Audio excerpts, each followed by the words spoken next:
30 days weight loss challenge டே 14 இன்னைக்கு காலையில எப்பவும் போல எம்டி ஸ்டமக்ல வெயிட் வந்து செக் பண்ணிடலாம். 59.25 வந்து இருக்குது. இந்த 30 days weight loss challenge டீடைலா டிப்ஸ் அண்ட் ரெசிபிஸோட லாங் வீடியோ நான் வந்து ஷேர் பண்ணிட்டு இருக்கேன். அதோட லிங்க் வந்து மேல இருக்குது. இதுவே இன்ஸ்டாகிராம்ல பாக்குறீங்கன்னா பயோலி ஸ்டோரியில் லிங்க் இருக்கு. வேற ஏதாவது ஆப்ல பாக்குறீங்கன்னா டெல்லி தமிழ்ச்சின்னு யூடியூப்ல போட்டாலே வரும். யூஸ் பண்ணிக்கோங்க.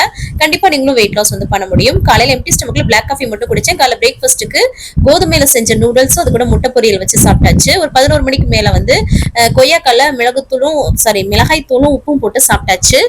மதிய லஞ்சுக்கு ஒரு பிரவுன் பிரெட், அதுக்கப்புறம் கொள்ளு ரசம், அதுக்கப்புறம் வந்து உருளைக்கிழங்கு வந்து மசாலா கிழங்கு மாதிரி பண்ணியிருந்தேன், அது கொஞ்சம் எடுத்துக்கிட்டேன். அதுக்கப்புறம் ஈவினிங் டயத்துல ஸ்நாக்ஸ்க்காக கொஞ்சமா வந்து பாப்கார்னும் அது கூட பிளாக் காஃபியும் வச்சு சூப்பரா குடிச்சாச்சு. அதுக்கப்புறம் இன்னைக்கு வந்து 1/2 மணி நேரம் வாக்கிங் வந்து போனேன். அதுக்கப்புறம் நைட் டின்னர் 6:30 மணிக்கு எடுத்துக்கிட்டேன். ஓட்ஸ் வந்து கிண்டி எடுத்துக்கிட்டு ராஜ்மா கிரேவி வச்சு சூப்பரா சாப்பிட்டு முடிச்சாச்சு. கடைசியா எனக்கு வந்து தண்ணி தான் வந்து குடிச்சு கம்ப்ளீட் பண்றேன். இந்த ரெசிபிஸ் எல்லாமே இந்த லாங் வீடியோல இருக்கு, ஸோ மிஸ் பண்ணாம பாருங்க. தேங்க்ஸ் ஃபார் வாட்சிங் ஃப்ரெண்ட்ஸ். பை.